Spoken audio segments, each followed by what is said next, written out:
There have been times when you felt like you're at the bottom of a hole. And the one thing you can't do, and this applies to all the situations, is give up. There is always something you can do. Put that coffee down. Creators are leaders. Be careful what kind of leaders you're producing here. Helen, we're both in sales. Let me tell you why I suck as a salesman. They realized that to be in power, you didn't need guns or money or even numbers. You just needed the will to do what the other guy wouldn't. I'm not leaving. The show goes on.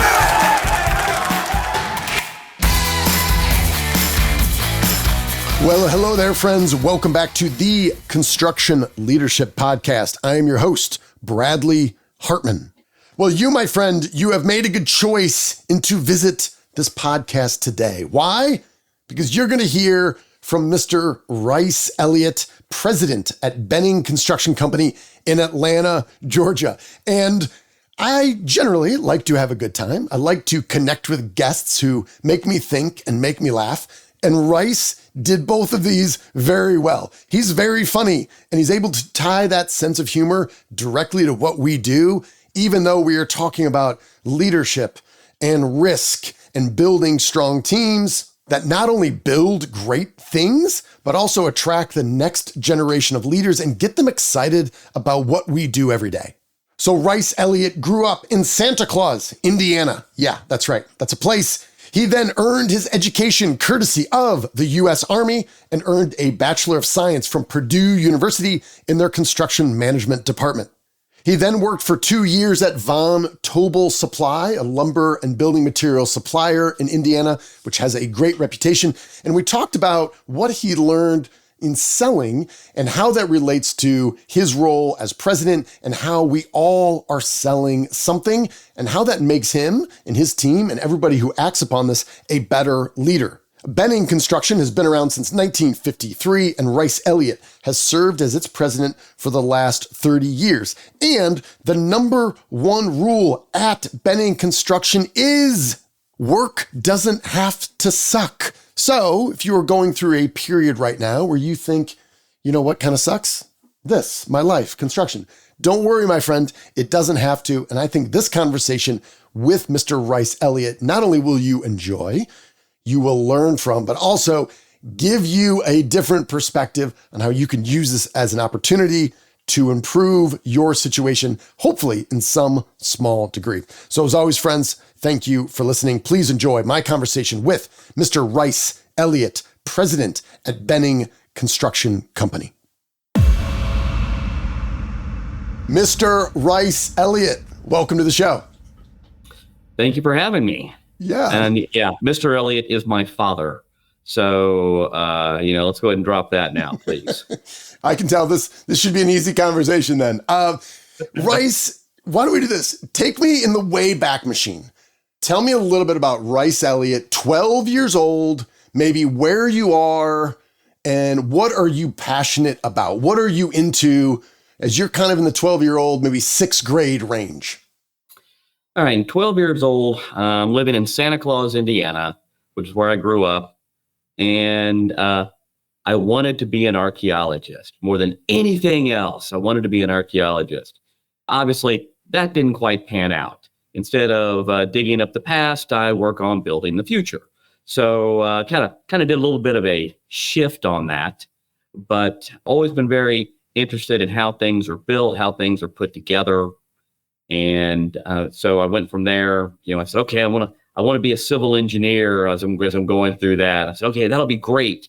And unfortunately, once I got into civil engineering, I'm like, wow, I really don't like this. I actually want to build things. So a buddy of mine was in the construction management program at Purdue. He goes, hey, come over here and talk to these guys. And so went over there, transferred over. And after the first semester, I thought, wow, this is where I want to be. This is what I want to do. Santa Claus, Indiana. Correct me if I'm wrong. Is this where Mr. Jay Cutler, former quarterback of the Chicago Bears, is he also from Santa Claus? You're thinking, no, Bob Greasy is from Santa Claus, Indiana. Bob Greasy also. By the way, if you had your choice between Jay Cutler and Bob Greasy, you would definitely go with Bob Greasy. But did growing up in Santa Claus, Indiana, did this change your perception of Christmas? It's kind of a mixed bag. It is Christmas all year round. I grew up at 46 Arctic Circle. Was the name the street I grew up on. No kidding. And on one hand, it was really interesting because it's Christmas all year round. On the other hand, what was interesting was we were the token Protestants in a primarily Catholic community. And so within 20 minutes of Santa Claus, there are 3 convents and 2 monasteries.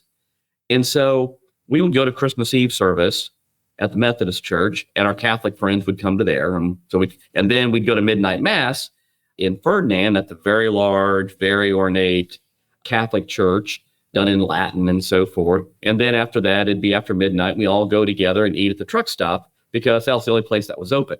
So yes, it was kind of odd during the entire year, but during Christmas, it was actually really, really cool. I bet.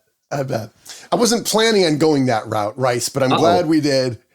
So Purdue University, their construction management department they call it like one of the original 8, like one of the original really strong construction management programs. We feel very blessed and lucky. We've been working with them in different ways since 2014 or 15. What do you remember from your time learning on campus in West Lafayette in the construction management department at Purdue that you still think about today? What really struck me when I was going through those courses is the fact that all of the instructors came from the industry. Every single one of them. And every single one of them loved construction.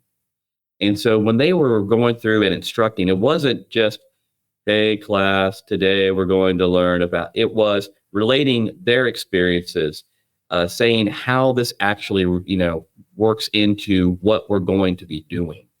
And so when I got through with the program, I was energized. It's like, wow, I am ready and I'm going to go and I'm going to do awesome things. And then I got my first job and I realized I knew nothing.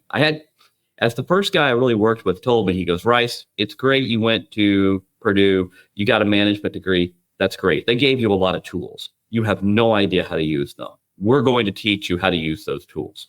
Yeah. Well, if I can brag on a couple guys specifically, this guy that I've been working with for a long time, name's James Jenkins, and he is just so passionate. He continues to learn and continuously learning. And there's another gentleman named Brad Benhart, who was with Pepper for a long time and kind of chose a different path, could have become a CEO of a $1 billion commercial construction firm and said, what I love doing is helping this next generation of leaders, and moved back to West Lafayette and has been teaching there. And you talk to these students that are in there, these guys are on fire. And I think what I am hearing from you too, Ryce, is just the love of what we do. And if we're around people who just love building, and yes, there's good days and Lord knows there's bad days, but just of what we get to do, which is like the ultimate teamwork game. How do you try to, I don't know if role model is the right verb. I don't even know if role model is a verb, but how do you try to share that of just your energy and enthusiasm for what you do? Because obviously being president of Benning, I'm sure comes with a lot of stress and pressure. How do you make sure you show off, the enthusiasm and joy you get from being part of the industry? Well, first off, the motto here in the office is work doesn't have to suck. That's rule number 1. But I look at everything, and this is going to sound trite, and it's going to sound like it's a management book, but everything is an opportunity. Whenever I go speak to high school students about construction, or I go up to Kennesaw State University and I talk to the program up there, what I try to explain to them is you can build a job. You can get it done. You can take that exact same set of drawings. You can go 2 miles down the road with the exact same group of people, and it'll be 100% different experience. Every day is different. Every day offers a new opportunity to learn and a new opportunity to say, hey, we're going to make something awesome happen, to get it done. And at the end of the day, especially if a project has been really challenging, to be able to step back and look at that project and say, wow, we did something really cool here. And with people who never thought they would work together, for everybody to get together, get it done, make it happen, walk away. That is something special. In terms of time allocation, Ryce, how do you think about and then how do you execute making time in your calendar to go to a high school, go to Kennesaw State? Because what I often hear from executives are, oh, I would love to do that more for our brand, for our company, for our people, but for the industry, I just don't have time. How do you make that happen? It's just that to me, that is a hard point that is going to happen.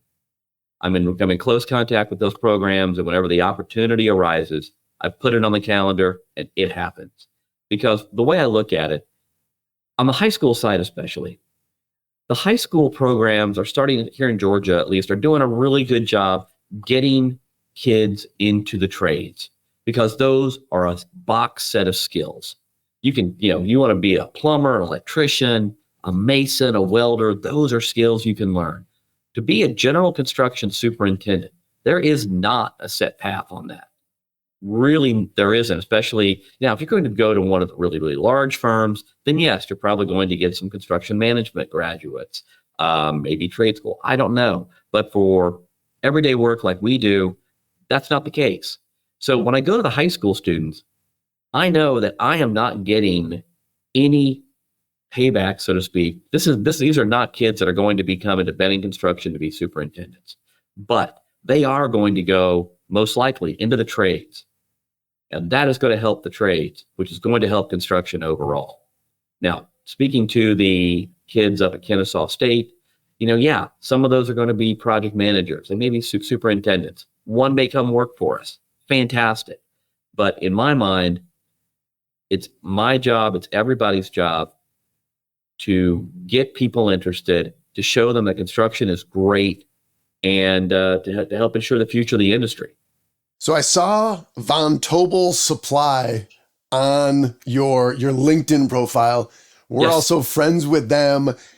It is, I will say, anecdotally speaking, it is somewhat unusual to see a president of a commercial construction company to have any experience on the sales side on lumber and building materials.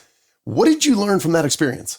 Here's the thing. At Purdue, you were required between spring semester and fall semester. For the summer, you had to have a construction job. Had to keep a journal, go through it. That was great. For a couple of summers, I remember one summer I did commercial re-roofing. That taught me I don't want to be a roofer because that was unpleasant. But you learned a lot.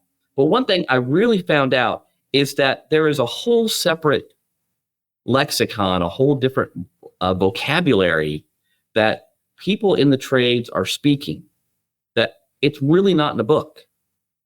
And so Von Tobel at that point was light commercial, heavy residential. I mean, it had experts in just about everything, and you could get anything you wanted there. And I said, you know what? I'm going to go work there, and I'm going to work in sales in all the departments so that I understand what a street L is. So I understand all those different terms. When somebody comes up to me and says, hey, where do I get this? I know what it is. I know the technical name and know the common name. And so that was really impactful for me because it really expanded my knowledge. Yeah. Well, what I'm about to say, Ryce, is 100% a compliment, but I've learned by giving this sort of compliment over the years, sometimes people don't take it as a compliment. The minute we jumped on, I say, Ryce, how you doing today? You said groovy, and you referenced seeing Evil Dead for the first time. Yes. It immediately broke the pattern. What happens in the first 60 seconds when you and I jump on this platform to have a conversation? You seem to have a natural inclination to putting people at ease and making them chuckle and being easy to talk to, which are fantastic sales skills. So you seem to me like a good salesperson in general, and I think also high schools and colleges selling construction. How do you think, if at all, about sales and your role in your presidency now?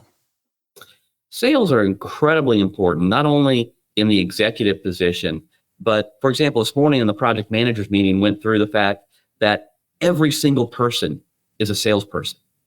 How you do your job, how you communicate with that client, how you close the job, all of those are sales points. And so it's everybody's job to sell, and you sell by doing your job well.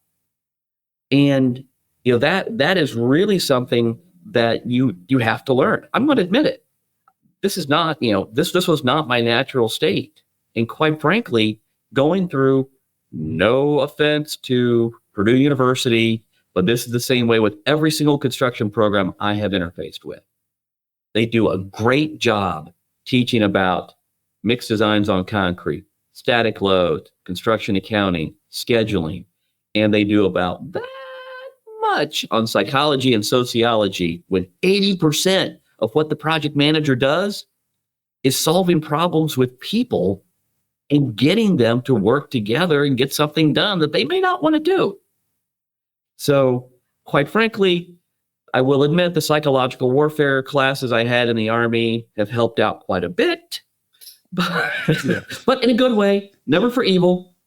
Well, I was talking to someone else on the podcast. We were talking about change management and change readiness. And they said, well, part of this is really understanding capabilities and maturity of different teams and departments. And I said, the other part, is more about just understanding humans. So once you've understood humans, and I was thinking, well, that's going to take multiple generations because humans are pretty tricky. Is there any sort of mentoring advice or things that you were taught or heard mentors of yours early in your career about leadership, about, I'll put salesmanship in there, about being persuasive and building a team? Are there things that any one of your mentors have said to you or maybe role modeled for you that you still think about today? It wasn't so much what was said. For the first, 6-8 years I was here, I was with a guy named Dave Knight. Dave, used to be a welder. He was a welder during the space race. He's been in construction forever, done everything. And Dave could, quite frankly, sell ice to Eskimos. The man had a gift. And so all that time that I was with him, he was mentoring me on the technical skills, but then he was demonstrating how to put people at ease, how to connect to people, just by how his interactions were. And so then it went to where Dave was then putting me out in front and letting me take those first steps, trying to build those bridges. And then maybe if I kind of went off track, he'd come in and rescue/reinforce and get things going back where they needed until I understood how to do that, how to push people. There's a point you can't push people. You have to go ahead and explain to them, and you have to get them to understand where you want to go and why it's good for everybody. And some people are going to do that, some people aren't. But you got to recognize where that stop point is, and that's where a lot of people miss it. I think there's an art to that to some degree. Maybe let's dig on that just a little bit deeper, if you'll allow me to.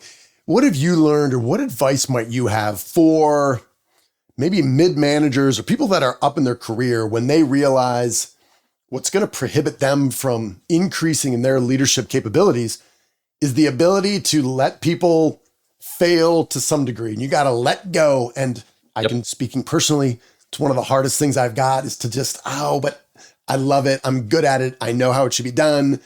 But I can't do it all. Thinking of that word rescuing somebody where you're giving them a little bit of rope, but not enough to hang themselves. What have you learned, or how might you teach someone on your team or in college or anyone about, hey, here's what I have learned either to do or not to do about letting someone try it, knowing there's some risk and failure, but you'll also be there to help them, to rescue them if needed, so the whole thing doesn't go off the rails? Lesson number one, when you're going ahead and you're working with somebody who's working maybe in a subordinate position to you, and you're outlining what needs to be done, have them repeat that back to you. Because one of the big things I've learned is what you think you're saying may not be what the other person's hearing. And yes, that is a holdover from the Army. Whenever an order, whatever an op order is given, they always say, okay, repeat it back to make sure you know what's going on. Once you've done that, and that person goes and does that job, say it doesn't go perfect. You can't snap at them. If they went out and they did everything that they could, and it didn't go exactly right, then you stop, you step back, you examine what happened and say, hey, maybe right here at this point, if you would have done this thing a little bit differently, it would have gone better. So use it as a teaching opportunity. Now, if the person is making the same mistake again and again, that's a whole different problem. But making sure people hear what you're saying and then give them the opportunity to learn from their mistakes and don't beat them for it. Mm. We started talking a little bit about the church. We're talking a little about the military. Like if you look at kind of organizational history, it's kind of the armies and the military forces and the churches were the first organizations that started to figure out, how do we communicate well? How do we do it at scale? What's the hierarchy look like? Are there any other things that you will say, yes, I also got this from the Army? Anything else kind of central to effective communication or effective leadership that you draw upon frequently that you developed or learned in the Army? Look, the Army, being in any of the armed forces, is great preparation for construction. Construction, a lot of ways, is very regimented. We got a lot of forms, we have a lot of things we've got to do step by step, and past experience in the military really preps you for it. But one of the big takeaways I had from that day, somebody I've always looked up to, General Hal Moore. Fort Benning just got renamed to Fort Moore. Hal Moore, this is a guy who went to West Point. He was in the bottom third of his class. He picked infantry because it was the only slot left available. All the other good slots had been taken. And he went from there to fight in Korea. He tested experimental parachutes over the Gulf of Mexico so that if they didn't open right, he'd hit the water. And if you're familiar with the movie We Were Soldiers with Mel Gibson, this was like 20 years ago. It's about the first battle between the U.S. Army regular forces and the North Vietnamese Army, regular army. It was 400 and some odd U.S. Army versus 4,000 North Vietnamese. And so it was a lot of his leadership. And so has a lot of great common sense advice. He's got a book, How More on Leadership. It's had a really big impact on me. Actually, I've got a board outside my office, and I often go ahead and write on there How More leadership principles. Just to get folks to realize that, hey, this is not just what I'm saying. This is proven. This is worthwhile. And so, yes, that was a big takeaway for me. What also helped out is that my father and mother taught me at a very early age that every single person is worthy of respect until they show that they're not. So that is one thing I do tell the younger folks when they're getting into project management is, hey, when you go out to the field and you see a guy digging a ditch, that person deserves your respect. They're getting the job done. And you know what?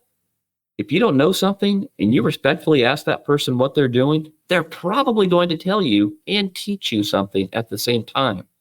And you'll run into that person later in your career, and they'll remember the fact that you were respectful, you were willing to learn, and maybe you should be listened to. Yeah, I love that.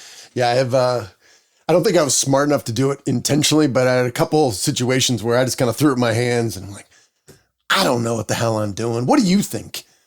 And what they heard was, this person wants to be taught, and kind of took me under their wing, and not overstating it, changed my life. And I started realizing, oh my God, I do not have to figure this out all on my own. And some of these people that have these really gruff exteriors are really willing to pour into me if you approach it that right way. So I absolutely love that.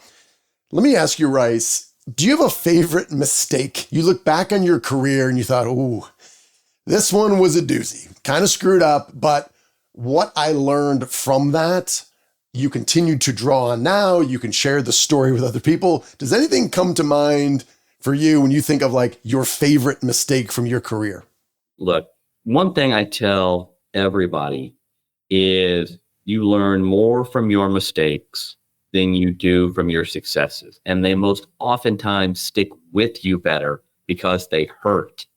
And you don't want to do that again. It goes back to what we were talking about earlier about letting people make mistakes. They make mistakes, then they learn. I don't think I can put my finger on a particular event. What I can say is that, yes, over the course of the last 30 years, there have been times when you felt like you're at the bottom of a hole. And the one thing you can't do, and this applies to all the situations, is give up. There is always something you can do. There's always something you can do to move forward. And that is the biggest takeaway I have from all those mistakes, because I tell you, I've made a bunch. Yeah. A big thing I tell my folks is this, is when they get upset about making a mistake, I always state this: do you know who doesn't make mistakes? And they always go, who? I say, people who don't do anything. Right. You don't do anything, you don't make any mistakes. You don't get anything done, but you also don't make mistakes. Well, thinking of what you shared there about when you found yourself at the bottom of a hole, I think our industry, I would say our globe, has really gone through a lot of self-reckoning and the trauma that came with kind of the pandemic. And there's absolutely a heightened sense of understanding anxiety and depression and kind of how are we doing? And I can just speak, for me and my friends in the industry, as men, sometimes we are not great at asking for help, communicating when we're in a dark spot. Has your perception of that and the way that you lead or the way that you communicate to the next generation or collaborate with maybe other leaders in the commercial construction industry, has that changed? And if so, what advice or recommendations or what have you found that maybe has worked that has kind of changed that, of just making sure that when we say, hey, are you okay? My standard answer is always, yeah, I'm fine. And sometimes it's okay to say I'm not fine if we're not. How has that, if at all, kind of changed your leadership and understanding about how to lead better? The big thing on that is just recognizing that maybe not everybody has got the same coping mechanisms that you do. They obviously have a very different background than you do. And so making sure that whenever I'm interacting with anybody, that, yeah, I'm being positive. I'm watching what they're doing. I'm seeing how they're behaving. At an AGC meeting about a month ago, and one of the guys that, known for years, he really just seemed down. He was not engaged. And so, I called him up the next day. I said, hey, man, are you okay? And he related, I explained why I was concerned about him. And he related to me. He goes, you know what? He said, yeah, I was having a rough day, but it means so much that you thought enough to call me. So based on that, interaction, it kind of, you're right, it kind of one of those aha moments. We're working with the AGC on mental health. Obviously, I think May has been Mental Health and Construction Month. We had their safety director come over to our project managers meeting 2 weeks ago and give a presentation on mental health. We're sending some of our folks to kind of a mental health checkup workshop. It's not so much for them, but it's how to recognize those signs in other people so that you can go ahead and recognize, hey, this person may be in trouble or hurting or having a problem, so that you can get them maybe the help that they need, or else just give that, hey, you doing okay? And then ask it again and say, no, really, you doing okay? And get them to open up a little bit. Yeah, I think it's good advice.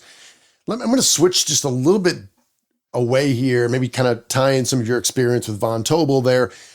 Has your perception of risk changed at all? We went from an environment, call it maybe up to 2019 or the early stages of 2020, where a lot of the risk in construction could kind of be pushed down from the GC all the way down. And then we went through this period where there's a real scarcity of product, and I think all of us became much more educated on supply chains and where the stuff comes from.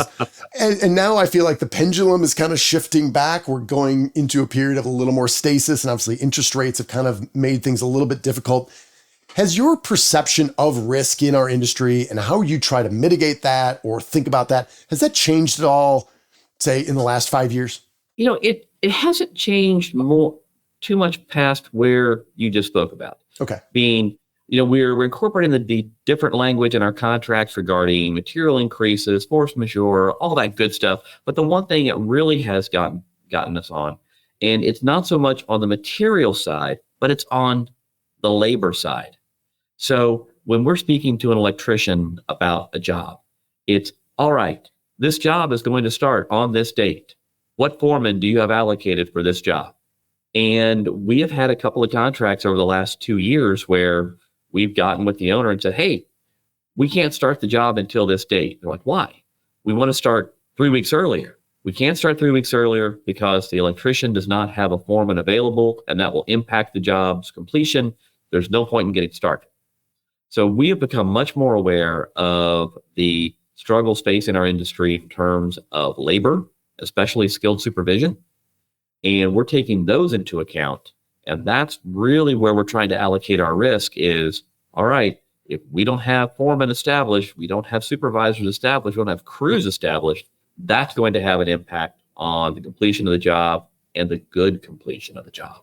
Other than communicating that proactively or as soon as possible to the developer, or whoever you're reporting to there, is there any sort of advice that comes with that? Because it seems to me that there's a certain amount of courage that comes with that, knowing that the feedback might not be great, but it's also kind of confronting the brutal facts of, hey, we can just move forward. And I know there's certain firms that are like, hey, we'll figure it out.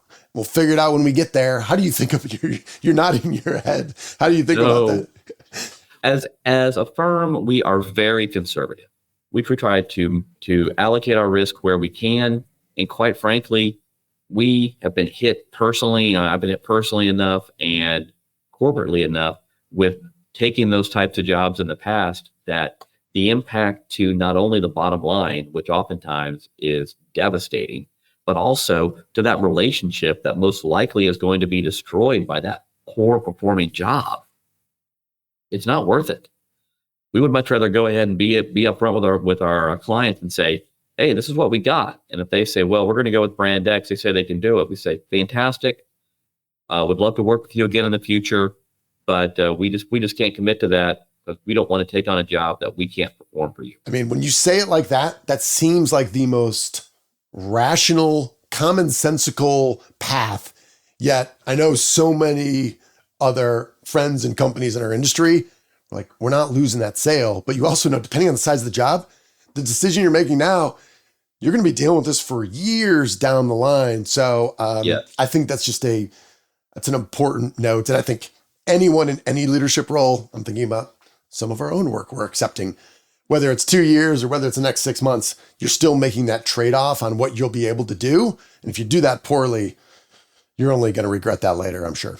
Correct. But just going back to it, having gone through the aftermath of we've got to take that job and seeing the fallout and also being sent in to clean up on we've got to have that job, it is not worth it.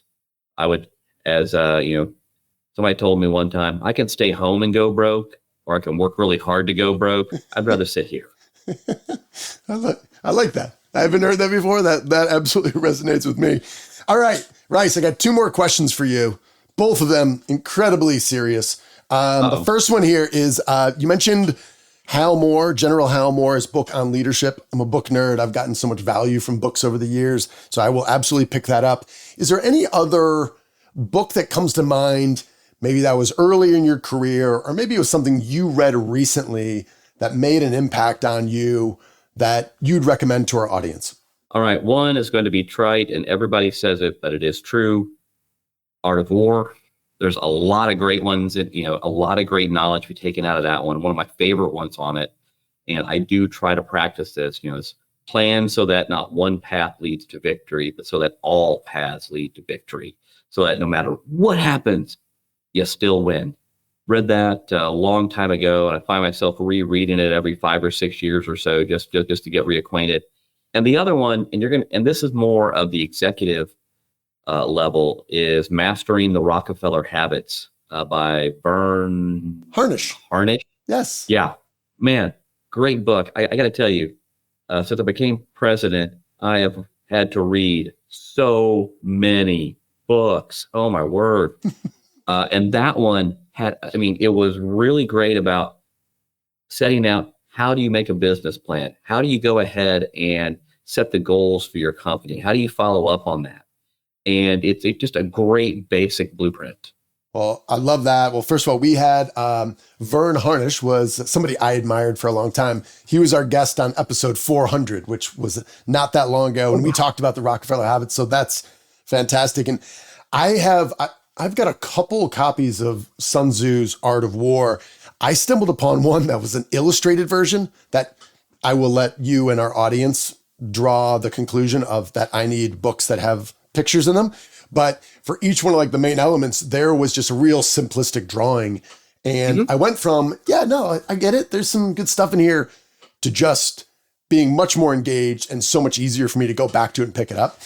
So we'll list kind of all those in the show notes. Pardon me for interrupting. Sure. It's not illustrated. It is a graphic novel. Oh, makes all the difference.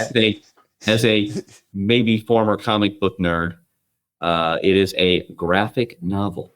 That immediately makes me feel a little bit more confident. I don't know if the audience will allow it, but no, great. Great for that. My last question, the most serious question I might have for you, Ryce, is I noticed if I go to your website, you guys have and maybe give us a little context to this, a wonderfully well-produced 1-minute video on Benning construction that I've seen a lot of these on a lot of our clients' websites. This one is really phenomenal. It's like a really, really good commercial for you guys. In that, I noticed there's an absurdly large number of gingers, redheads, which are a declining population, of which I am one. Are you selectively trying to hire gingers to work at Benning? And if so, we should talk, because that's also a passion of mine. You found me out. We're trying to concentrate the redheads here within the company. I knew it. At which point we will then launch our redheaded offensive out to take over the Southeast construction world. So unfortunately, that plan has now been found out, and we must start over. Thank you very much for destroying that. All right. That was a fantastic answer. I had somebody, in all seriousness, this was probably 3 or 4 years ago, but they said, are you aware of, by the year, it was like 2060, there will be no more new humans with red hair. It's a statistical probability. And I looked around, I'm like, well, I got 2 kids. Neither of them have red hair. I have a brother. Now he's doing his part. He's got 2 out of his 3 that have red hair, but I'm like, I don't know if that's right or not, but it didn't make me feel good. And it was more of like an accusation than it was like a trivia. I'm like, man, should we be doing more for this? And then I stumbled upon your video and I feel better about the whole thing. So maybe give me a little context on a serious note. Tell me about the creation of that video, because that immediately stood out. And again, I've visited hundreds, if not thousands, of websites of construction firms. Give us a little context on how you did that, because I think it's fantastic. I'm going to say, with all due modesty, I had zero to do. Look, one of the things that I've learned, and this goes back to something else I learned, which was, when people offer me help, I used to say, no, I don't want any help. Mm-hmm. And then I grew up and I realized that, you know what? I'll take all the help I can get. The counterpart to that is I am really good at building buildings. So to do other things, we hire people that are really good at doing that. Yeah. So we went ahead and we did a rebranding, or a brand refresh, I should say, a couple of years ago. And we interviewed a couple of firms, and we will work with a firm that's not too far from our office here. And they spent a lot of time coming in, getting to know us, getting to know our people. They went out to the job sites. And through that, they were able to put together this phenomenal video. And I saw it, I'm like going, wow, that's perfect. Isn't that a great feeling, though, when something comes out that has your branding, your involvement, you have nothing to do with it, and it's something better than you could ever done by yourself? Because I've been feeling that more and more, and I'm like, that's it. The path is just more teamwork with better people who are passionate, and just let them do it and just let go, which is not easy for me, but I bet that's an amazing feeling. It is, because, that's their job. That's what they love. And when you see that in product, it shows. They like what they do. And so good things happen.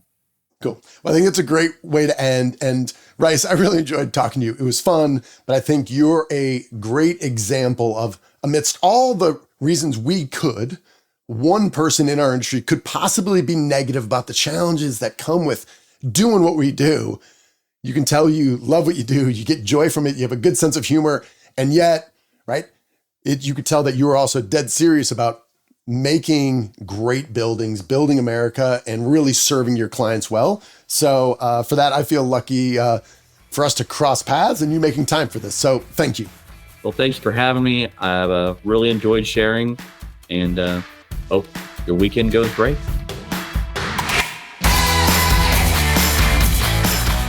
All right then, friends, how did that go? Hopefully you enjoyed my conversation with Mr. Ryce Elliott as much as I had having it with him. He's one of these people that you meet and you speak for, I don't know, what I speak to him, 35 or 40 minutes, and immediately you feel like, yes, this guy, he can be a friend of mine. He can come in to the circle of trust. He can be part of our little nest here in the construction industry. But he was a lot of fun to talk to. Hopefully that came through, but also his way of using humor to share insights about team building, better leadership. I have a whole page of notes here. I've already ordered this book about General Hal Moore on leadership. I'm excited to get into that. And it was awesome that he was able to call back and say one of the most important books that he has read was that Mastering the Rockefeller Habits. If you haven't listened to episode 400 with Mr. Vern Harnish, the author of that, you'll enjoy that. Also, a really funny guy who's smart and I think offered a lot of insights to our audience. So if you haven't listened to that, go visit that. All right then, friends. As always, thank you for listening. I know you have other places that you could invest your time and attention, and I appreciate you listening to this. If you have any suggestions for improvement, ways that I can be a better steward of your time and, well, let's face it, my time as well, do not hesitate to email me at info@BradleyHartman and Co.